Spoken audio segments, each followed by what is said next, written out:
भारत के पूर्व प्रधानमंत्री मनमोहन सिंह की अस्थियों का भी विसर्जन कर दिया गया है। यमुना घाट में आज उनकी अस्थियों को परिवार वालों ने विसर्जित कर दिया।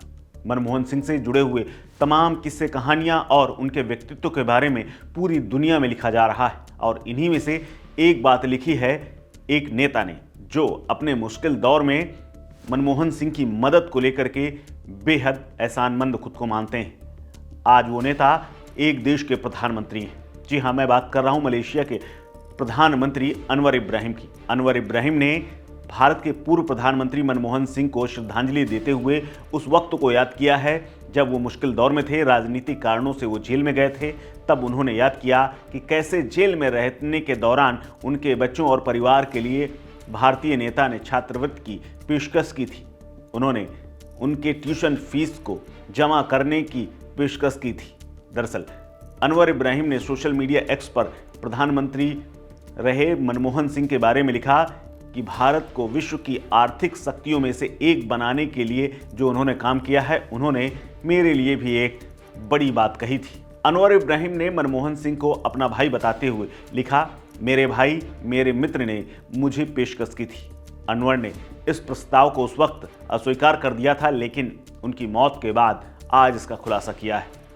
उन्होंने इस पेशकश के बाद बहुत प्रभावित होते हुए अपनी बात लिखी है। मलेशियाई नेता सन 1999 से साल 2004 तक करीब 5 साल की अवधि में जेल में रहे। इस दौरान राज्यसभा में विपक्ष के नेता थे। उन्होंने लिखा कि डॉक्टर मनमोहन सिंह एक ईमानदार, दृढ़ और मजबूत नेता थे। वो अपने पीछे ऐसी विरासत छोड़कर चले गए हैं जो आने वाली पीढ़ियों को प्रेरित करेंगी। उन्होंने लिखा कि मेरे लिए ये सब कुछ एक बात है, मेरे लिए वो सब कुछ रहेंगे, उससे भी अधिक रहेंगे।